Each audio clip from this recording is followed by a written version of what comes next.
जहां महाकाल और उज्जैन की आभा आलोकित होती है। आपसे विनम्र अनुरोध है कि कृपया अपने मोबाइल फोन्स को साइलेंट मोड में डालें या स्विच ऑफ कर दें ताकि आप इस प्रस्तुति का संपूर्ण आनंद बिना किसी व्यवधान के उठा सकें। इस शो के प्रस्तुतकर्ता हैं उज्जैन स्मार्ट सिटी लिमिटेड। निष्पादक हैं मध्य प्रदेश पर्यटन। तो प्रस्तुत है महाकाल की शक्ति, उज्जैन की भक्ति।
सबसे प्राचीनतम कहानियों में से आज हम वो कहानी सुनाएंगे जिसका सृजन पूरे ब्रह्मांड के सृजन से पहले हुआ। तब न देव थे, न असुर, न जीव था, न जंतु, न जल था, न अग्नि, न वायु, न भूमि। समष्टि के शून्य में विराजती एक शक्ति, कालातीत और कालों के नियंता।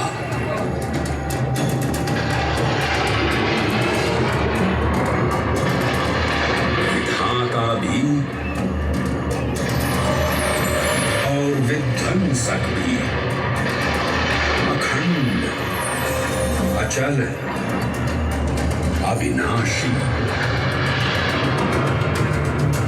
ये कथा है उस महादेव के महाकाल स्वरूप की, जो सृष्टि के आरंभ भी हैं और काल के आगमन भी हैं। वे ही काल के सृजनकर्ता और नियंत्रणकर्ता भी हैं।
होते हुए भी अपनी माया से विराट विश्व का आकार धारण करने वाले महाकाल,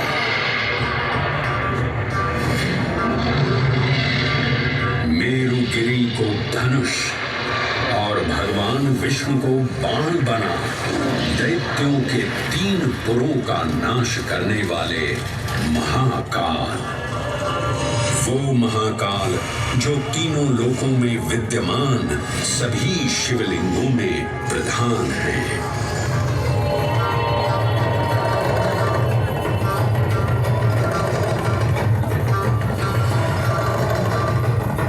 वो महाकाल जिनके त्रिशूल की तीनों नोकों से काम, क्रोध और लोभ पर नियंत्रण होता है, जिनके मस्तिष्क पर चंद्र शीतलता का प्रतीक है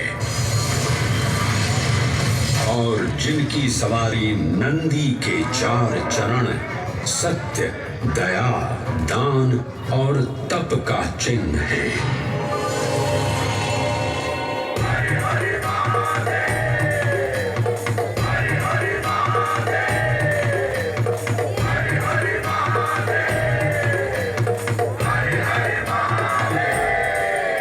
न पुण्यं न पापं न सौख्यं न दुःखं न मन्त्रो न तीर्थं न वेदा न यज्ञः अहं भोजनं नैव भोज्यं न भोक्ता चिदानन्दरूपः शिवोऽहं शिवोऽहम्।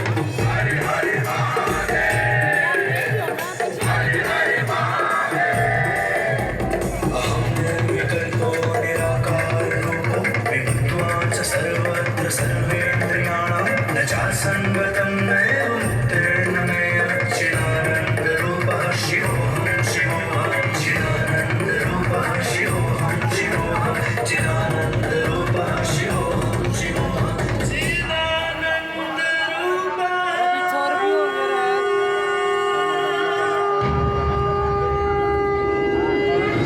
वराह पुराण में कहा गया है, नाभिदेशे महाकालस्तन्नाम्ना तत्र वै हरः, अर्थात नाभिदेश उज्जैन में स्थित भगवान महाकालेश्वर तीनों लोकों में पूजनीय हैं।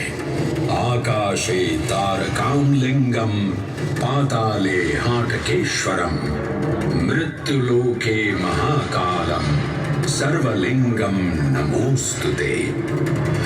आकाश में तारक लिंग के रूप में, पाताल में हाटकेश्वर के रूप में और मृत्युलोक में महाकाल के रूप में स्थित भगवान शिव को प्रणाम। समस्त लिंग स्वरूपों में विद्यमान भगवान शिव को सादर नमस्कार।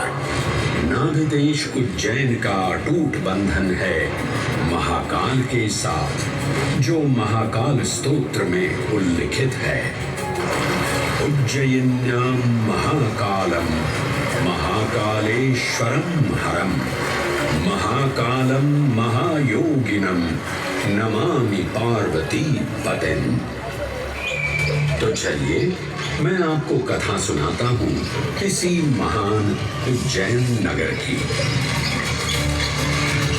उज्जैन, जिसे संस्कृत साहित्य में अवंतिका, विशाला, कुशस्थली, पद्मावती, कनक श्रृंगा, स्वर्ण श्रृंगा, प्रतिकल्पा, कुमुदवती और अमरावती के नाम से पुकारा गया। उज्जैन, जो मनुष्य को मोक्ष प्रदान करने वाली 7 नगरियों में से एक है। उज्जैन, जहां 84 महादेव का आशीर्वाद प्राप्त है। उज्जैन, जिस पर सदा ही कृपा रहती है महाकाल की। यहाँ सतत क्षिप्रा नदी की निर्मल धारा बहती है। डमरू के नाद से जीवन को ऊर्जा मिलती है। घंटियों की झंकार मन को आनंदित करती है और यहाँ का आकाश शिव आशीष स्वरूप है। श्मशान ऊषर क्षेत्र पीठम तू मनमेव च पंचकैत्र न लभ्यते महाकाल पुरद्दते। अर्थात यहाँ पर श्मशान, ऊषर यानी अनुपजाऊ भूमि, क्षेत्र अर्थात पवित्र भूमि, पीठ यानी शक्ति स्थान और मन अर्थात आध्यात्मिक शांति का स्थल पांचों एक ही स्थान पर उपलब्ध हैं। ये संयोग महाकाल की नगरी उज्जैन की महिमा को और गरिमामय बना देता है।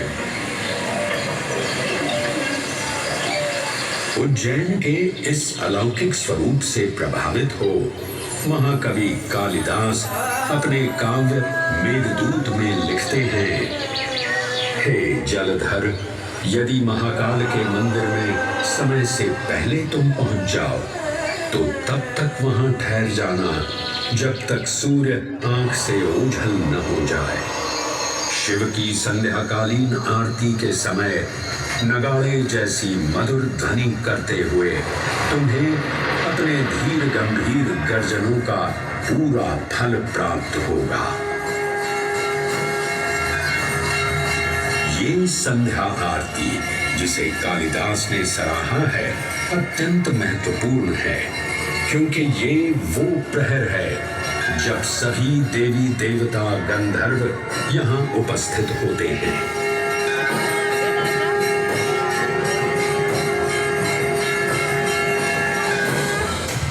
उज्जैन की महिमा अद्वितीय है।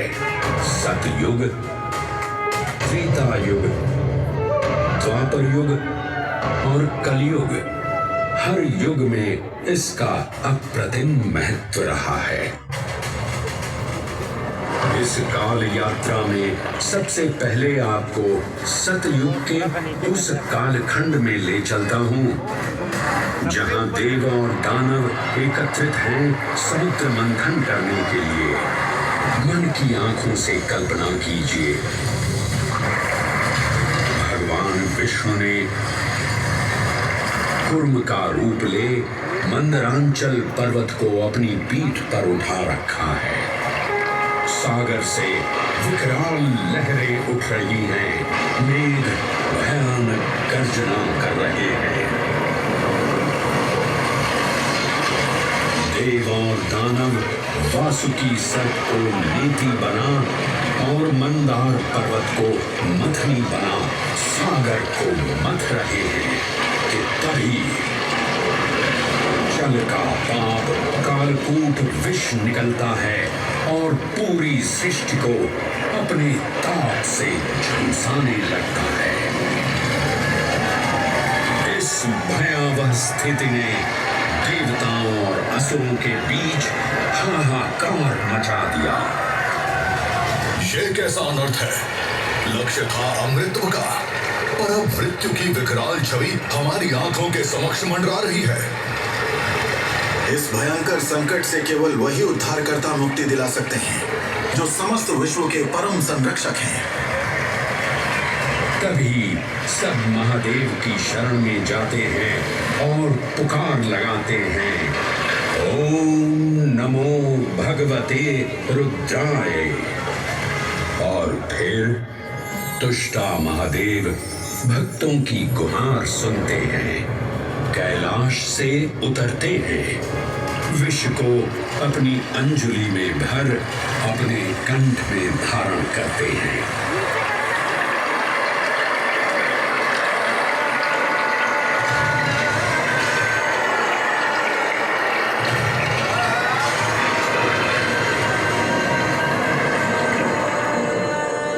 अंततो गत्वा सागर मंथन से अमृत कलश प्रकट होता है।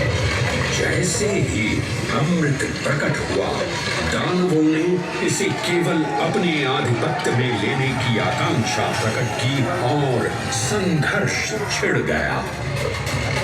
आज यदि हम इस अमृत को प्राप्त कर सकें, तो हम देवताओं पर हमेशा के लिए प्रभुत्व स्थापित कर पाएंगे। अमृत अपात्र हाथों में ना जा पाए, क्योंकि ये अपनी शक्ति का असीम दुरुपयोग करेंगे। इस अराजकता के परिणाम स्वरूप अमृत की कुछ बूंदें छलकी और पृथ्वी तक पहुंच गई। 4 चार स्थलों पर स्पर्श हुआ इन बूंदों का। हरिद्वार, प्रयागराज, नासिक और उज्जैन। अमृत की इन्हीं बूंदों के कारण उज्जैन में हर 12 वर्ष पर कुंभ सिंहस्थ मेले का आयोजन होता है। भगवान शिव की लीला देखिए, लोक कल्याण के लिए स्वयं विषपान किया और अपनी नगरी पर अमृत वर्षा करवाई। अमृत की पावन बूंदों से अभिसिंचित ये दिव्य उज्जैन भूमि रामायण के पृष्ठभूमि भी सम्मिलित हुई।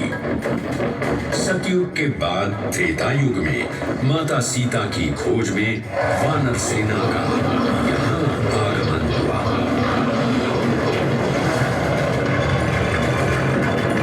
समय की इस यात्रा के माध्यम से अब प्रवेश करते हैं वाल्मीकि रामायण के किष्किंधा कांड में। वानर राजा सुग्रीव अपने यूथपतियों से सभी प्रमुख स्थानों पर जाने के लिए कहते हैं और उन्हें अवंती नगर यानी उज्जैन जाने का आदेश भी देते हैं। मेखला, उत्कल के क्षेत्र, दशर्न के नगर, आब्रवंती, अवंती और विदर्भ के राज्य, साथ ही माहिष्का के आकर्षक राज्य में भी पूरी तरह से खोजना होगा। एक युग भगवान विष्णु के राम अवतार से संपृक्त और अगला युग उन्हीं के एक और दिव्य अवतार से समरस होना, ये अद्वितीय संगम केवल उज्जैन में ही संभव था। परंतु एक क्षण ठहरिए और ध्यान से सुनिए। ये हैं महाकाल के 1008 दिव्य नाम। हाँ, मैंने काल चक्र को परिवर्तित कर दिया है और अब द्वापर युग का शुभारंभ हो चुका है। विस्मय पूर्ण हो जाएंगे ये जानकर कि महाकाल के इन नामों को स्वयं भगवान श्री कृष्ण ने रचकर पिरोया था। महाकाल सहस्र नामावली की ये अद्भुत रचना उस समय की है जब योगेश्वर कृष्ण, उनके मित्र सुदामा और शेषावतार बलराम ने अवंती नगरी में स्थित सांदीपनी ऋषि के आश्रम में वेदांत दर्शन और शस्त्र विद्या की शिक्षा ग्रहण की थी। कहते हैं कि भगवान श्री कृष्ण को अवंती ने ऐसा मंत्रमुग्ध कर दिया कि यहाँ 64 दिनों तक रुककर उन्होंने 64 विद्याएं और 14 कलाओं का ज्ञान लिया। उज्जैन का संबंध महाभारत से भी जुड़ा हुआ है। इस महान महाकाव्य के वन पर्व में उल्लेख किया गया है कि महाकालेश्वर मंदिर में स्थित कोटि तीर्थ जल का स्पर्श मात्र करने से अश्वमेध यज्ञ के समान फल प्राप्त होता था। और फिर परिवर्तन की इस अनवरत धारा ने एक नई कहानी लिखी। उज्जैन में उदय हुआ मौर्य वंश का सम्राट बिंदुसार ने अपने पुत्र अशोक को उज्जैन का राज्यपाल बनाया और समय के साथ अशोक के शासनकाल में धर्म का विस्तार हुआ। मौर्य वंश के पश्चात विभिन्न राजवंशों, सम्राटों और नरेशों ने उज्जैन की सेवा की। उनमें से प्रमुख मालवागण, और फिर गुप्त वंश ने यहाँ राज कर इसके वैभव में वृद्धि की। उज्जैन ने अपने भव्य तेज से जहां महात्माओं और शासकों को आकर्षित किया, वहीं इस नगर पर आतताइयों की दृष्टि भी पड़ी।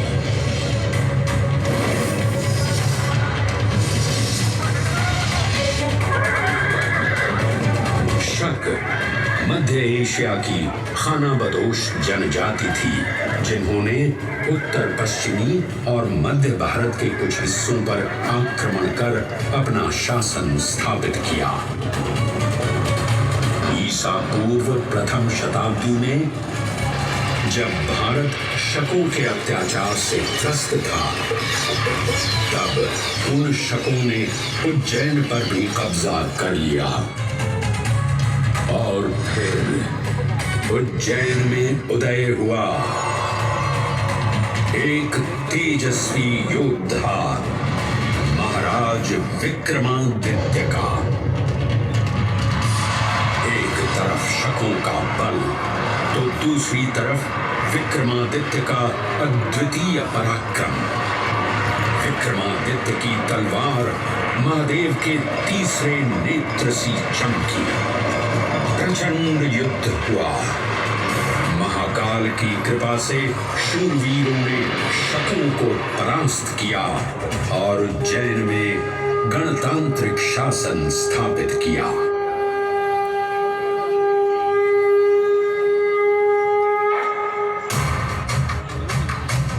इन्हीं महाबली विक्रमादित्य की राज्यसभा महाकाल मंदिर में ही प्रतिष्ठापित थी। आज भी इस मंदिर की घंटियों में विक्रमादित्य की वीरता और शौर्य की प्रतिध्वनि गुंजायमान होती है। राजा विक्रमादित्य और शकों के मध्य हुए युद्ध ने उज्जैन को काल चक्र से अभिन्न रूप से जोड़ दिया, क्योंकि जिस दिन उनको विजय प्राप्त हुई, उस गौरवशाली उपलब्धि के सम्मान में एक नवीन पंचांग का शुभारंभ किया गया, विक्रम संवत पंचांग। आज भी कई हिंदू पर्व और धार्मिक अनुष्ठान विक्रम संवत पर आधारित हैं।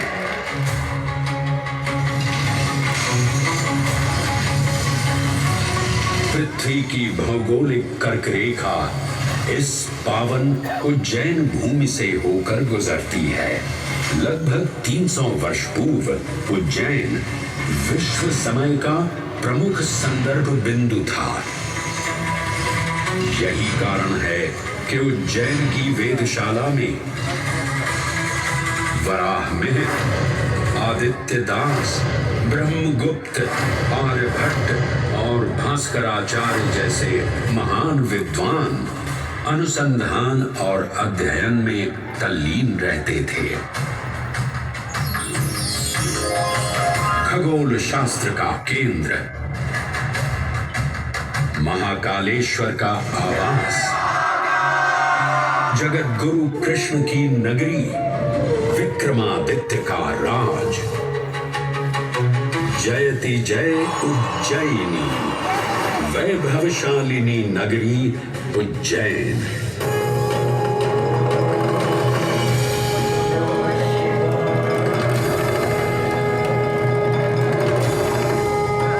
श्वासों को शिव मंत्र से अलंकृत कर, मन को भाव की गंगा से निर्मल कर, जो भी उज्जैन में महादेव की शरण लेता है, उसका कल्याण होना निश्चित है।